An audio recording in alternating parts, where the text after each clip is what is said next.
All right, and I'm gonna fry up the meat for the meat sauce. So just, you know, just the way you normally fry up hamburger, right? Just gonna stick it in my giant pan,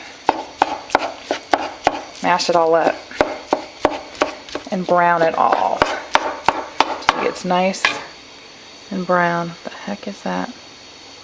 Ew. Yuck.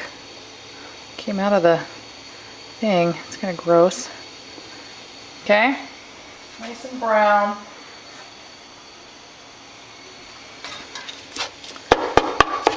On medium high. And then I'm going to toss it in. There's a lot of fat in here. You can see it. Try not to, don't dump all that fat in the sauce. I'm going to try and get rid of as much of that fat as I can. I'm going to have enough fat in the sauce with all the cheese and everything. We don't need to be adding more. I mean in the whole lasagna, so we don't need to be adding more with that nasty fat from the meat. So I'm going to drain that off. And I'm going to toss it in one of my pots for the meat sauce. And this was about, I would say like 1.39 pounds or something. So it's about a pound of meat. You can mix it. You can do just ground beef or just ground pork or just ground veal, if you can find a mix like I did, mix it all up. All right, so now it's time to make the meatballs while the sauce is cooking. I've got my fresh garlic, and I'm going to add some nutmeg, add some salt and pepper, fresh parsley, the rest of my frozen basil. It's kind of gross in there, isn't it? It's all right because it melted. And then I've got my meat. Now normally I would only use 2 packages of meat, but I'm going to make a few extra meatballs today, and I'll just stick them in the freezer. And we need some white bread. So I'm going to take this white bread and I'm going to actually soak it in milk. You're supposed to use whole milk, but we only have 2%. But you want crappy old white bread. It doesn't even have to be fresh. And I'm going to use half a loaf. You can use breadcrumbs instead, but it tastes better and sticks better. The meatballs stick better if you use the white bread. You want to take off any jewelry, any rings. Oh great, they're not going to come off. Well, you don't want to do this with rings. Okay, and I'm going to take this white bread. I'm just going to dump like half a loaf. I'm going to use a little more than half because remember I'm making extra meatballs, so I'm going to use 3/4 of a loaf of white bread, and I'm just going to toss it in here. And you just want to kind of rip it up. It's going to fall apart anyway. And then you just take the milk, and you just want to pour enough milk in here so that the bread soaks it up. Okay, I need a new towel. My towel is lost and died because it was just full from cleaning up. Okay, that looks good. You want the bread to really soak up all the milk. So you got this nice big mushy milky bread here. You can come back and record for me? 1, 2, 3, 4, 5, 6, 7. Are you recording? Yes or no? Yeah. Okay, well stop 8. counting. Okay, so I'm just pulling the leaves off the parsley. 15, and you can 16, see, you want to see the 17, bowl? 18, 19, 20, Look. 22. So I chopped up that basil to make it easier to spread around because I'm actually going to make really tiny meatballs. Okay, so just kind of rip the parsley off so the leaves are individual. You can tear it up a bit, get the flavor all in there good. Okay. And then I'm going to add 4 eggs because I'm using 3 of these batches. Normally I would just use like 2 or 3 eggs to hold the meat together. But I would also only be using like 2 pounds or 2 packages of meat, so I'm using more. So we want lots of parsley. There's also salt and pepper and everything already in there. And then we got to add the eggs, and we got to add the mush. You saw the mush, right?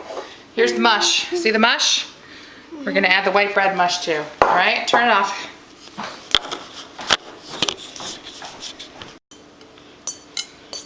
Did you hit record?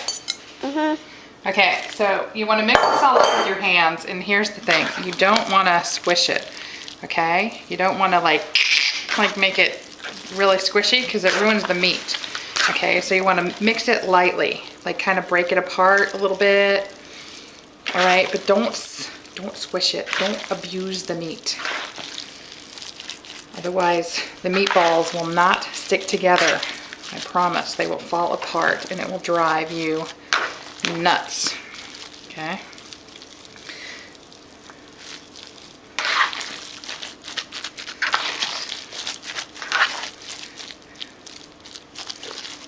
I can't see the eggs. I know, because they're all mixed in there. All right. And it's cold.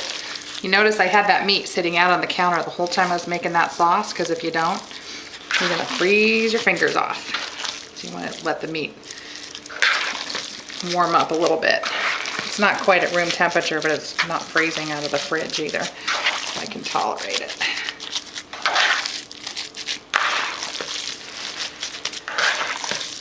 Okay, so you just kind of like fold it. Keep folding and blending it in.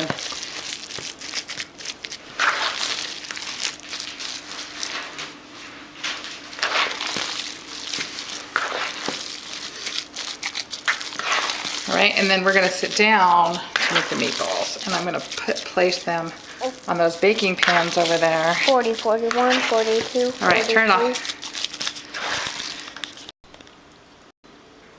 Okay, so you wanna make little tiny meatballs, okay? And it's gonna take forever. So for little tiny meatballs, if you seriously just like can't hack it, because believe me, when I say it takes forever, it takes forever. This is why we take 2 days to make lasagna, okay? Then you can make them a little bit bigger and then just cut them all in half. So either way, you got a lot of work ahead of you, okay? So we make the meatballs and we line them all up. Hey, no, you gotta put them like over here. See? I mean, they're not gonna grow or anything, so they can live right next to each other on the cookie sheet. It's not like cookies that expand, right? And you wanna line them all up, and then we're gonna broil them because you wanna cook them a bit. All right, and you wanna make sure they're cooked, and then we can actually cook them in some of that meat sauce too. I don't know if I'm gonna do that. I may just cook them through in broiling and leave them as is when I'm done, okay? All right, turn off. We'll come back when we got all the meatballs laid out on the pans. And here are the finished meatballs.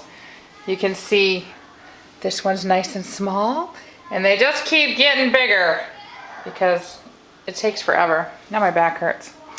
But good thing I have 3 ovens, so I can get these done just about all together. So let's get them in the oven. And don't forget to stir the sauce at least every half hour. Okay, so the meatballs are all done. They took about 20 minutes to broil in the regular oven. They only took 10 minutes in my amazing, better than sliced bread Advantium oven. And I'm tossing them all back in this pan. I'm just gonna let them cool, and then we're gonna pop them in the fridge. And tomorrow, we are gonna put the lasagna together. Now you wanna make sure that you actually cook the meatballs all the way through, because the meatballs are not gonna cook in the lasagna. They're just gonna get warmed up when we pop the lasagna into the oven on Thursday for Thanksgiving. Okay, so this is it for today. I will see you again tomorrow. They're hot. Are they tasty? Are they the best? Who makes the best meatballs ever? Mama! Oh, go.